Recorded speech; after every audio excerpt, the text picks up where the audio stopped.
Hello विद्यार्थी मित्रों, welcome to the our class. विद्यार्थी मित्रों, આપણે જોઈ રહ્યા હતા ઘન અવસ્થા અને વન બાય વન આપણે બહુ બધી બાબતને સમજ્યા। તેમાં પણ એકમ કોષને આપણે ખાસ એવી રીતે સમજ્યા, એકમ કોષમાં રહેલા પરમાણુનો સ્થાન સમજ્યા। હવે તે બધી જ વસ્તુઓને એક જગ્યા પરથી કદાચ પસાર કરીએ છીએ તો સ્વાભાવિક છે કે તે રચનાની બાબતે તૈયાર થાય છે। એટલા માટે જ આજનો ટોપિક મેં પસંદ કર્યો છે સંવૃત સંકુલિત રચનાઓ। પહેલાં તો એ વસ્તુને સમજીએ કે જેને કારણે તમારી પાસે રહેલા જે એકમ કોષો છે તેને વધુ તમે ડીપલી સમજી શકો છો, તેના જે પણ એક્ઝામ્પલો છે તમે સરળતાથી સોલ્વ કરી શકો છો। હવે જ્યારે પણ તમારી પાસે સંવૃત સંકુલિત રચનાની વાત થશે, વિદ્યાર્થી મિત્રો ખાસ યાદ કરવાનું છે આ વસ્તુને, તો એ 3 ભાગમાં વિભાજિત થઈ છે। એક સિમ્પલ પ્રકૃતિ પ્રમાણે વિચારીએ તો આપણે વન બાય વન જ જોતા જઈએ। નંબર 1, તમારી પાસે એક પરિમાણીય રીતે પ્રકૃતિમાં હોય, એક પરિમાણ। એકદમ સિમ્પલ અને ટૂંકી રીતે સમજાવું છું, કેમ કે એનસીઈઆરટી ટેક્સ્ટબુક મુજબ આપણે જોયેલી જ વસ્તુ છે, યોગ્ય રીતે સમજ્યા છે। તો સિમ્પલ છે કે તમારી પાસે રહેલા પરમાણુઓ કંઈક સિમ્પલ રીતે નજીક નજીક ગોઠવાયેલા છે, ધેટ્સ ઇટ। એક પરમાણુ બીજા પરમાણુ સાથે, બીજો પરમાણુ ત્રીજા પરમાણુ સાથે, આમ કન્ટિન્યુઅસલી એક ચોક્કસ રીતે એક પરિમાણ રીતે આપણે વિચારીએ છીએ। સ્વાભાવિક છે કે આ એક પરિમાણીય આકૃતિ તૈયાર થાય છે।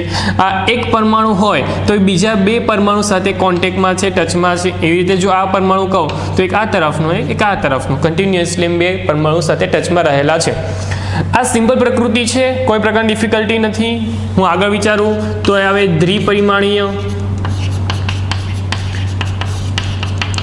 દ્વિપરિમાણીય હોય તો સ્વાભાવિક દ્રષ્ટિકોણ છે કે જે પણ વસ્તુ આપણે સમજતા હતા યોગ્ય રીતે એ કંઈક આ રીતે હતી, એક પરિમાણની અંદર। ચાલો, આ જે એક પરિમાણની અંદર રહેલી જે પણ રચના છે એ રચના હવે કન્ટિન્યુઅસલી રીતે રિપીટ થવાની છે, એટલે કે જે આ રચના તૈયાર થાય છે તેવી જ રીતે નીચેની રચના તૈયાર કરી દઉં। ધેટ્સ ઇટ, કે તમારી પાસે રહેલા એક પરમાણુ બીજા 2 પરમાણુ સાથે નહીં, પરંતુ હવે જે સંખ્યા બદલવાની છે એ કંઈક આ રીતે બદલવાની છે। હું આને હજી પણ કન્ટિન્યુઅસલી રીતે દોરીને બતાવી દઉં કે જે તમે વધુ સરળતાથી સમજી શકો છો। જે સમજાવું છું તે ખાસ અહીંયા વસ્તુ રહેલી છે કે જો તમારી પાસે કોઈ એક પરમાણુ વિચારવા, આ પરમાણુ હોય તો બીજા 4 પરમાણુ સાથે કોન્ટેક્ટમાં આવે છે, ટચમાં આવે છે, તો અહીંયાથી નક્કી થાય છે તેનો સવર્ગાંક। વિદ્યાર્થી મિત્રો, સવર્ગાંક એટલે શું? તો એમ કહી શકાય કે સવર્ગાંક એટલે એક પરમાણુ બીજા કેટલા પરમાણુ સાથે જોડાયેલો છે એ નંબર એટલે સવર્ગાંક। જેમ અહીંયા એક પરમાણુ બીજા 2 પરમાણુ સાથે જોડાયેલો હતો એટલે આનો સવર્ગાંક 2 કહીશ, પરંતુ જ્યારે અહીંયા 4 પરમાણુ સાથે જોડાયેલો છે તો આનો સવર્ગાંક 4 કહીશું। વિદ્યાર્થી મિત્રો, તમારી પાસે જે રચના તૈયાર થાય છે એ દ્વિપરિમાણીય રચના છે। આની જ એક બીજી વેરાયટી કે જેમાં આપણે સમતલમાં રહેલા એક સરખા અણુઓને એકબીજા પર ગોઠવ્યા, તો હવે કંઈક અલગ રીતે ગોઠવું છું, ખાસ કાળજીપૂર્વક સમજજો। તમારી પાસે જે અણુ હતા તેમના તેમ જે એક પરિમાણીય રચના હતી તે લીધી ફરી એકવાર, પરંતુ જે આ રચના હતી તેની એક્ઝેક્ટ કોન્ટેક્ટમાં આવતા હતા, હવે અહીંયા તે વચ્ચેના ભાગમાં ગોઠવાય છે। વચ્ચેના ભાગમાં ગોઠવવાની સાથે જ તમે સમજી જાઓ છો કે જો હું હજી પણ એક્સ્ટ્રા રીતે દોરવા જાઉં, એક્સ્ટ્રા પરમાણુથી તમને એક્સપ્લેન કરું તો એ વસ્તુ તમે સમજી જ ગયા છો કે અહીંયા તમારી પાસે સવર્ગાંકનું જે મૂલ્ય છે એ ચોક્કસ રીતે બદલાવાતું જોવા મળે છે તમને। જુઓ તો આ એક પરમાણુ બીજા કેટલા પરમાણુ સાથે કોન્ટેક્ટમાં છે? 1, 2, 3, 4, 5 અને 6। ધેટ મીન્સ કે તમારી પાસે સવર્ગાંક અહીંયા થઈ ગયો 6। તો આમ તમારી પાસે સવર્ગાંક બદલાય છે જેમ તમારી પાસે ચોક્કસ ડેફિનેશન મુજબની એક રચના હોય, એક ચોક્કસ પ્રકારની સંવૃત રચના હોય। આ બધી વસ્તુ સિમ્પલ છે, પરંતુ આપણી જે રચના છે એ સ્વાભાવિક છે કે ત્રિપરિમાણીય હોય છે। તો આપણે ત્રિપરિમાણીય વિશે વિચારીએ। નંબર 3 પર લઈ લઉં છું, ત્રિપરિમાણ। ચાલો હવે ત્રિપરિમાણ વિશે વિચારવા જાઓ તો ત્રિપરિમાણની અંદર ડેફિનેશન વાઇઝ અલગ અલગ પ્રકૃતિ જોવી જરૂરી છે, કેમ કે કદાચ આપણે એમ કહી શકીએ છીએ કે તમારી પાસે દ્વિપરિમાણ હોય તો એ દ્વિપરિમાણની અંદર જો સરળતાથી હું આ કોન્ટેક્ટમાં રહેલા પરમાણુને જોડું તો કેવી રચના તૈયાર થાય છે? એક ચોરસ રચના તૈયાર થાય છે, જો દેખાય છે.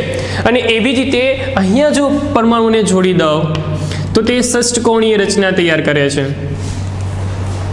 કેમ કે કદાચ આપણે સવર્ગાંક પરથી તે વસ્તુને યોગ્ય રીતે સમજી શકીએ છીએ. તો એવી જ રીતે જ્યારે ત્રિપરિમાણની વસ્તુ તૈયાર થતી હોય છે, સંવૃત્ત રચના તૈયાર થતી હોય છે, તો તેની અંદર પણ આ જ ડેફિનેશન વાઇઝ જ્યારે આવી જ રચના ફરી એકવાર તેની ઉપર મૂકવામાં આવે, ફરી એકવાર તેની ઉપર મૂકવામાં આવે, હું એમ કહું છું કે એક્સ અક્ષને વાય અક્ષને ધ્યાનમાં લીધું તો ઝેડ અક્ષને આધારે હું ગોઠવું, ઓકે ને? એટલે આ જે સમતલ દ્વિપરિમાણીય છે, ફરી એકવાર તેના જેવું જ લઉં, આ પરમાણુ જેમ નીચે પરમાણુ સાથે સંપર્કમાં છે તો એવી જ રીતે આ પરમાણુ બહાર તરફના પરમાણુ સાથે એવી જ રીતે સંપર્કમાં રહેલો હોય.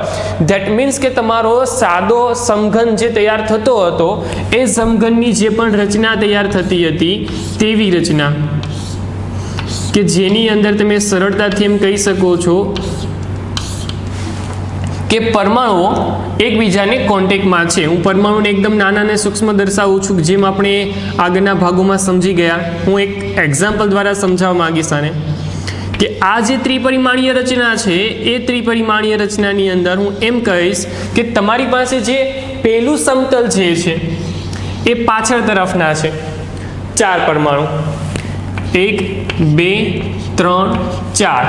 આ ટીક કરેલા 4 પરમાણુ જે છે પાછળના સમતલમાં રહેલા છે, તેની સમતલની જે પણ ડેફિનેશન વાઇઝ આ વસ્તુ તૈયાર કરતા હતા તે જ રીતે કન્ટિન્યુઅસલી અનંત સુધી તે જવાના છે, નો ડાઉટ.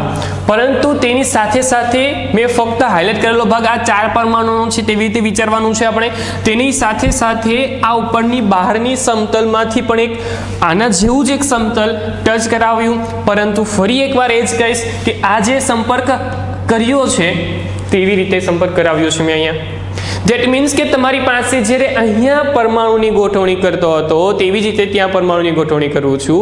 ધેટ મીન્સ કે ત્રિપરિમાણીય ચોરસ સંવૃત્ત સંકુલિત સ્તર પરથી દ્વિપરિમાણીય પરથી ત્રિપરિમાણીય, ઓકે ને? ચાલો, જ્યારે આની વાત કરતો હો ને તો અહીંયા ઉત્પન્ન થતી બાબત કોઈ પ્રકારની એક્સ્ટ્રા નથી, પરંતુ જ્યારે પણ આ ચોક્કસ પ્રકારનું સ્તર આના જેવું છે તેના પર હું આવું સ્તર એપ્લાય કરતો હોઉં.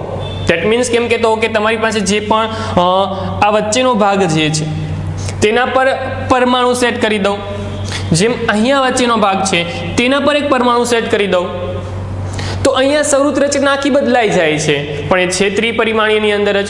તો અહીંયા જે સંવૃત્ત રચના તૈયાર થાય છે એ આ બે સંવૃત્ત રચના જે છે એ ખાસ કરીને ધ્યાનમાં લઈને જ કરેલી રચના છે. આ રચના હતી તેના પરથી આપણે વસ્તુને સમજ્યા, પરંતુ આ રચના જ્યારે લેતો હોવ એટલે કે ષષ્ઠકોણીય જે પણ દ્વિપરિમાણીય રચના છે તેના પરથી હું ત્રિપરિમાણીય રચના તરફ જાઉં છું તો એની અંદર મને 2 વેરાયટી જોવા મળશે અલગ અલગ. હું આ રચના હતી ફરી એકવાર ક્લિયર શબ્દમાં જ કહું છું, જેમાં સર્વાંક 4 જેટલો હતો તેની રીતે વાત કરી. હવે આમાં 6 જેટલો સવર્ગાંક હોય તેની રીતે વાત કરીશું. ચાલો, તમારી પાસે અહીંયા 2 પ્રકારની વેરાયટી નીકળે છે. 2 પ્રકારની વેરાયટી એટલે કે પહેલા લેયર પર બીજું લેયર આવે, ઓકે? પહેલા લેયર પર બીજું લેયર આવે. રચના આ પ્રકારની છે, તેના પર મારે બીજું લેયર મૂકવાનું છે. તો બીજું લેયર જે આવે છે ને એ ખાસ આ રીતે આવશે. ખાસ જોજો, કાળજીપૂર્વક જોજો. આ પેલું લેયર છે. મેં ફક્ત ને ફક્ત જેમાં 4 દર્શાવીને સમજાવ્યું હતું એવી તેમાં 3 દર્શાવીને સમજાવું છું કે તમારી પાસે જે આ 3 પરમાણુ છે આ 3 પરમાણુ પર એક બીજા લેયરનો પછીનો પરમાણુ, પરંતુ તે પરમાણુ 2 રીતે પોસિબલ છે. કઈ રીતે? ખાસ કાળજીપૂર્વક સમજજો. ફરી એકવાર 2 રીતે પોસિબલ હોવાને કારણે એક વેરાયટી અહીંયા પણ દોરી દઉં. હવે બીજા લેયરનો જે પણ પરમાણુ છે એ કંઈક આ રીતે સેટ થશે.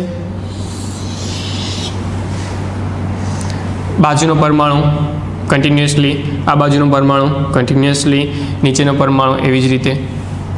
પરંતુ મારું કહેવાનો મતલબ એમ છે કે આ 3 પરમાણુ પર એક પરમાણુ સેટ થાય તેવી રચના, અને એવી જ રીતે અહીંયા વેરાયટી બદલી દઉં અને અહીંયા વેરાયટીમાં શું મૂકું છું તો કે અહીંયા વેરાયટી કંઈક આ રીતે લઈ લઉં છું, સોરી,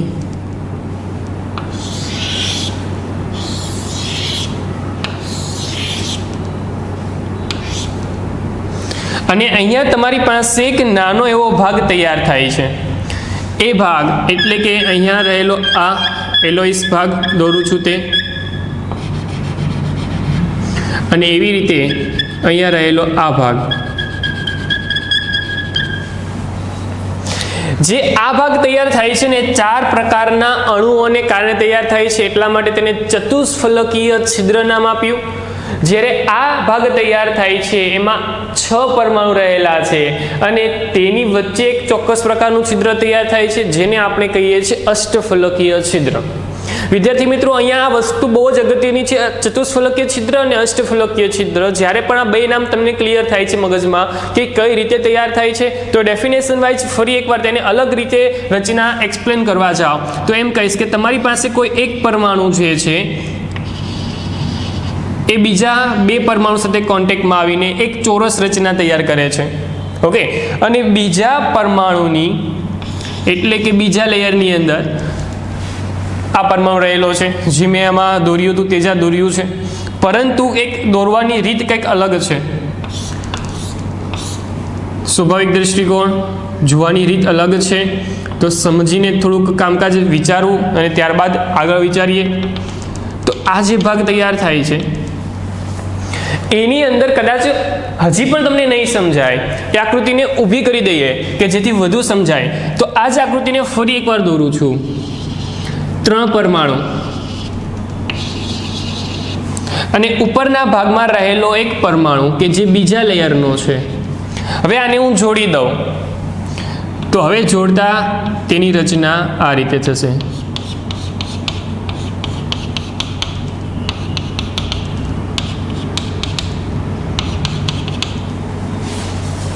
હવે આઈ થિંક સો કે તમને એ વસ્તુ સમજાય કે તમારી પાસે નીચેના 3 પરમાણુ ઉપરના એક પરમાણુ સાથે કોન્ટેક્ટમાં આવે છે, અને ઉપરના કોન્ટેક્ટમાં આવતો હોય તો આવી જે રચના તૈયાર થાય છે તેના વચ્ચેના ભાગમાં જે અવકાશીય ભાગ તૈયાર થાય છે તે અવકાશીય ભાગને આપણે ચતુષ્ફલકીય છિદ્રના નામથી ઓળખીએ છીએ, ચતુષ્ફલકીય છિદ્ર. અને એવી જ રીતે જ્યારે આની વાત કરું, હું આકૃતિ ન દોરતા આ જ આકૃતિ ડાયરેક્ટ દોરું છું, ખાસ કાળજીપૂર્વક સમજજો.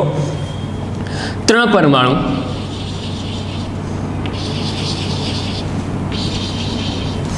અને ત્યાં રહે છે બીજા 3 પરમાણુ ઉપરના લેયરની અંદર.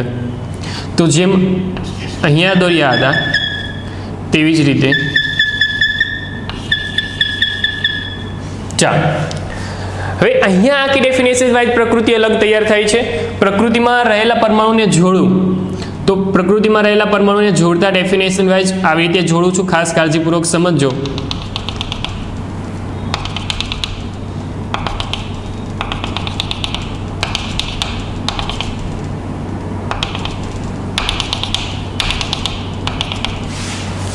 હવે આમાં કદાચ ગૂંચવણ ભર્યું લાગે છે તમને, કેમ કે મેં પરમાણુને થોડાક સાઈડમાં દર્શાવ્યા છે, થોડાક સરખી રીતે તમારા માટે દર્શાવું. ચાલો સમજો, ખાસ કરીને યોગ્ય રીતે સમજી લેવું, કેમ કે આ જ વસ્તુ અગત્યનું છે આ ચેપ્ટરના બાબતમાં જોવા જઈએ ને તો. કેમ કે કદાચ અષ્ટફલકીય છિદ્ર, ચતુષ્ફલકીય છિદ્ર તમને બહુ બધા એમસીક્યુમાં તમને જોવા મળશે, જેડબલ્યુ હોય કે નીટ હોય. ચાલો આવીશ કે તમને હવે આમાં સમજાયું હશે. આ 3 પરમાણુ જે છે ને, આ 3 પરમાણુ એક ઉપરના સમતલમાં છે, નીચેના 3 પરમાણુ છે નીચેના સમતલમાં છે. એ 3 પરમાણુ કંઈક આ રીતે ગોઠવાયેલા છે. ઓકે, જે આ રચના તમારી સાપેક્ષ રજૂ કરું છું ને તેમાં મારી આગળનો ભાગ એટલે કે પહેલી આંગળી જે છે તે, આ પહેલી આંગળી જે છે તમારી તરફ રહેલી છે, બાકી મારી 2 ભાગની ઉપરના હાથની જે આંગળીઓ છે તેમાં 2 આંગળીઓ આગળ તરફ રહેલી છે, મતલબમાં આ 2 આંગળીના સેન્ટરમાં રહેલી છે. એવી રીતે પાછળની રચના પણ એવી જ થશે. ઓકે, અને એ જ આખી રચના જે તૈયાર થાય છે, જેને હું ઉપરના ભાગેથી જોઉં તો કંઈક આ રીતે તૈયાર થતી જોવા મળશે. ધેટ મીન્સ કે તમારી પાસે ઉપરના 3 પરમાણુ, નીચેના 3 પરમાણુ અને ચોક્કસ પ્રકારની રચના તૈયાર થાય, તેના વચ્ચેના ભાગમાં એક અવકાશીય છિદ્ર જોવા મળે છે, જેને આપણે અષ્ટફલકીય છિદ્ર કહીએ છીએ. હવે આપણે અત્યાર સુધી આકૃતિ જોઈને તો અષ્ટફલકીય કોને કહેતા એ કહી દઉં. નોર્મલી તમારી પાસે અષ્ટફલકીય મળવા પાછળનું એક કારણ આવું હતું કે તમારી પાસે જે પણ એક સમતલ તૈયાર થતું અને એ સમતલના ઉપરના ભાગમાં 1 અને નીચેના ભાગમાં 1, અને આ જે ભાગને હું જોડી દઉં બાકીના પરમાણુઓ સાથે, અને જે ભાગ તૈયાર થતો ને તેને આપણે અષ્ટફલકીય કહેતા. ફરી એકવાર બોલું છું, તમારી પાસે એક સમતલીય ભાગ તૈયાર થાય છે, એ સમતલીય ભાગની ઉપરના બાજુ તરફ 1 અને નીચેના બાજુ તરફ 1, આમ ચોક્કસ પ્રકારની રચના તૈયાર થાય છે, જે આપણે ઇનઓર્ગેનિકના ભાગના સ્વરૂપે આપણે 11th સમજીએ ત્યારે અષ્ટફલકીય શબ્દ કેના માટે વાપર્યો તમને કદાચ સમજ છે જ, કેમ કે ત્યાં અષ્ટફલકીય શબ્દ બને છે તો અષ્ટ એટલે કે 8 બાજુઓને આધારે બને છે. તો અહીંયા જે 3 ને 3 એટલે કુલ 6 મળીને જે રચના તૈયાર થાય છે, તેમાં જો હું આવી રીતે પરમાણુ દર્શાવતો હોઉં અને જે એક એક બાજુને ગણતો હોઉં ને તો કુલ 8 બાજુ તૈયાર થાય છે. એટલા માટે આપણે શબ્દ આપીએ છીએ અષ્ટફલકીય. કયો શબ્દ આપીએ છીએ? અષ્ટફલકીય. વિદ્યાર્થી મિત્રો, આ જે ભાગ જોયો ને તેની અંદર આપણે એક વસ્તુ કરી. શું કરી? તો કે એક લેયર પર બીજું લેયર એટલે કે એક સ્તર પર બીજું સ્તર ગોઠવ્યું. પરંતુ જ્યારે પણ તમે એક લેયર પર બીજું લેયર ગોઠવતા હો, પરંતુ ત્યારબાદ ત્રીજું લેયર ગોઠવાતું હોય, મતલબમાં બીજા લેયર પર ત્રીજું લેયર ગોઠવાતું હોય, તો ખાસ કાળજીપૂર્વક સમજો કે ત્યાં તમારી પાસે અષ્ટફલકીય અને ચતુષ્ફલકીય અષ્ટફલકીય અને સમઘનીય જે રચના તૈયાર થાય છે, આ બે રચનાની વાત જ કરું છું ફરી એકવાર, તો તેની અંદર ડેફિનેશન વાઇઝ ત્રિપરિમાણીય ક્લોઝ પેકિંગની જે પણ ક્ષમતા છે તે પણ બદલાતી હોય છે, જે પણ સંવૃતતા છે તે પણ બદલાતી હોય છે. તેના માટેનો થોડોક ડેટા મેં ઓલરેડી તૈયાર કરીને રાખ્યો છે, જે હું ખાસ કાળજીપૂર્વક બતાવીને ફટાફટ આગળ તરફ વધીશ. તો ચાલો તેને જોતા.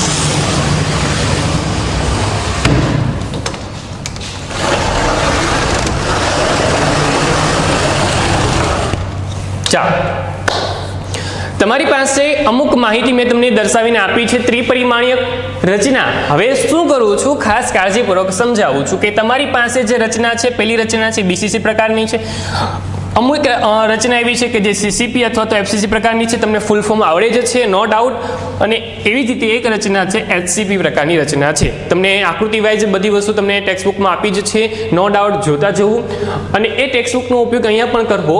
તમારી પાસે પેકેજિંગનો પ્રકાર કેવો છે એ અહીંયા બહુ જ અગત્યનો છે. પેકેજિંગના પ્રકાર 2 પ્રકારે હોઈ શકે છે, ક્યાં તો તે એબી પ્રકારનો હશે અને ક્યાં તો તે એબીસી પ્રકારનો હશે. તમે એક પરિમાણીય ત્રિપરિમાણીયમાં જોયા ને ત્યારે પણ એ જ વસ્તુ તૈયાર થતી હતી કે જ્યારે 2 પરમાણુ વચ્ચેના ભાગમાં એક ત્રીજો પરમાણુ ગોઠવાતો હોય તો એ બી પ્રકારનો કહેવાતો હતો. ઓકે, ફરી એક વાત સમજાવું. તમારી પાસે આ રચના છે, આ એ પ્રકારની રચના છે. ફરી એકવાર નીચે એ જ રીતે જોડી દઉં, મતલબમાં પરમાણુની ગોઠવણી ફરી એકવાર આવી રીતે જ કરું તો આ એ પ્રકારની જ ગોઠવણી થઈ કહેવાય. ઓકે ને? પરંતુ જ્યારે હું ગોઠવણી કરતો હોઉં અને એ ગોઠવણીના વચ્ચેના ભાગમાં, પરમાણુના વચ્ચેના ભાગમાં મારો પછીનો પરમાણુ ગોઠવાતો હોય તો તે એ બી પ્રકારની ગોઠવણી થઈ. આ એ પ્રકારની હતી તો આ એ બી પ્રકારની ગોઠવણી થઈ. ક્લિયર? તો આમ તમારી પાસે જે પણ રચના છે તેમાં રહેલા પરમાણુનું સ્થાન યોગ્ય રીતે સેટ થઈને જ આ રચનાઓ તૈયાર થાય છે, ને એ રચનાઓ વિશે થોડીક માહિતી હું ફટાફટ આપું છું. તમારી પાસે પ્રકાર કેવો છે તો કે પ્રકાર એબી પ્રકારનો છે. કોની અંદર? તો કે બીસીસી. અને જો બીસીસી હોય તો તેમાં એબી પ્રકાર રહેશે. અહીંયા આ વસ્તુ ખાસ અગત્યનું છે તમારા માટે, ખાસ યાદ રાખજો, અને બહુ બધા એક્ઝામ્પલો પણ યાદ રાખવા સુટેબલ છે જ. અહીંયા પેકેજિંગનું છે પરંતુ ક્લોઝ પેકેજિંગ નથી, મતલબમાં તેમાં અવકાશીય સ્થાન જે છે યોગ્ય રીતે તમને જોવા મળશે. ધેટ મીન્સ કે તેમાં પેકેજિંગ ક્ષમતા સમથી ઓછી જોવા મળશે, જો છે ઓછી. ક્લિયર? એવી રીતે આગળ વધીએ. એબીસી. હવે આમાં 3 પ્રકારના અલગ અલગ પરમાણુ ગોઠવાયેલા છે. ઓકે, તમને ટેક્સ્ટ બુકના અંદર તેની યોગ્ય આકૃતિ આપી છે, યોગ્ય આકૃતિ જુઓ અને તેને યોગ્ય રીતે ઇમેજિન કરી શકો છો. હવે એ આકૃતિનું મારે અહીંયા કોઈ કામ છે નહીં, પરંતુ જે વસ્તુ મને આપી છે ખાસ કરીને એબીસી એ કેની અંદર જોવા મળે છે? સીસીપી અથવા તો એફસીસીની અંદર. એ વસ્તુ ખાસ યાદ રાખવાની છે. તમારી પાસે જે વસ્તુ તૈયાર થાય છે તેમાં ક્લોઝ પેકિંગ જોવા મળે છે. ધેટ મીન્સ કે તેમાં 74 જેટલું પેકેજિંગ ક્ષમતા તમને જોવા મળશે. ક્લિયર? નેક્સ્ટ આગળ તરફ વધીએ તો એચસીપી શું આવે છે? એચસીપી. ચાલો, તો એબી ક્લોઝ પેકિંગ ક્ષમતા. ઓકે, ચાલો, નાવ તેની ક્ષમતા 74%. તો આમ તમારી પાસે જે પણ વસ્તુ તૈયાર થાય છે એની પેકેજિંગ ક્ષમતા યોગ્ય રીતે જોવા મળે છે. અને પેકેજિંગ ક્ષમતા અહીંયા યાદ રાખવી જરૂરી છે, કેમ કે પેકેજિંગ ક્ષમતાના સવાલ તમને અલગ અલગ રીતે પૂછાતા આવ્યા છે અને પૂછાય જ છે, તે વસ્તુ ખાસ યાદ રાખવી. નાવ વાત કરું પરમાણુની સંખ્યાની. બીસીસી 2, સીસીપી અથવા તો એફસીસી 4 અને એચસીપી 6. ઓકે, હવે આમાં એચસીપી વિશેની માહિતી જે પણ ખાસ કરીને વાત કરું તો એ અલગ રીતે તમારા માટે JEE નીટના સવાલના ભાગ સ્વરૂપે રહેલી છે, પરંતુ તેનું કેલ્ક્યુલેશન જે આપ્યું છે એ ટેક્સ્ટબુકમાં નથી. તે ટેક્સ્ટબુકમાં નથી તો આપણે તેની જરૂર પણ નથી, પરંતુ એક વસ્તુ ખાસ કહીશ કે તેની પેકેજિંગ ક્ષમતાને તમારે ખાસ યાદ રાખવાની છે. સાથે સાથે તેના નંબરને પણ યાદ રાખવાનો છે કે કેટલા પરમાણુ તેની અંદર રહેલા છે. બીજી વસ્તુ ખાસ કરીને કે સવર્ગાંક કેટલો છે? અહીંયા 8 જેટલો છે, અહીંયા 12 જેટલો છે, અહીંયા પણ 12 જેટલો છે. ખાસ કરીને લાસ્ટમાં આવતો ભાગ એટલે કે તેમાં રહેલો ઉદાહરણો. હવે ઉદાહરણના બહુ બધા ભાગ તમે યાદ રાખી શકો છો, પરંતુ એમ જ કહીશ કે તમે એટલી ભાગને યાદ રાખો જેટલી તમારી કેપેસિટી છે.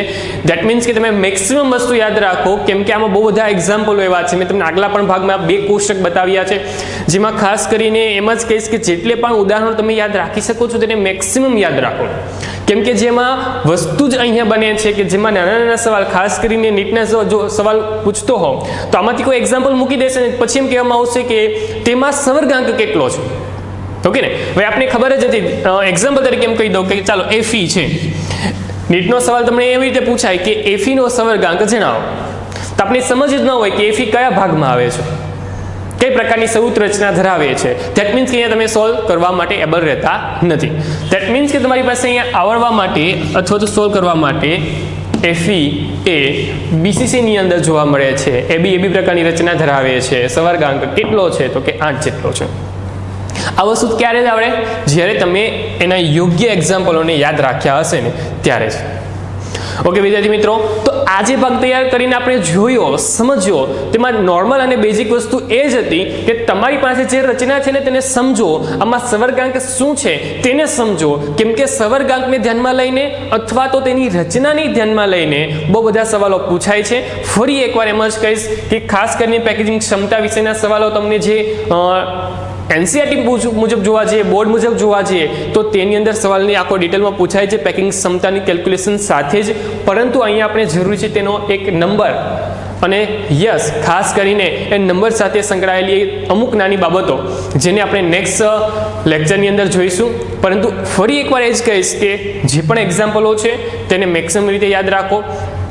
જેટલી વસ્તુ યાદ રાખશો તેટલા માટે બેનિફિટ તમને જ રહેશે. યાદ રાખવા માટે એક સિમ્પલ લોજિક છે કે રોજ એકવાર જુઓ અથવા તો એકાંતરે રીતે તેને રિપીટ કરો. તમારામાં જેટલી પણ એબિલિટી છે એ ટાઈમ આપીને તમે તેને રિપીટ કરતા રહો, કેમ કે રટ્ટો મારવાથી કંઈ થવાનું નથી. તો આજના લેક્ચરમાં બસ એટલું જ. ફરી એકવાર મળીશું. Thank you so much.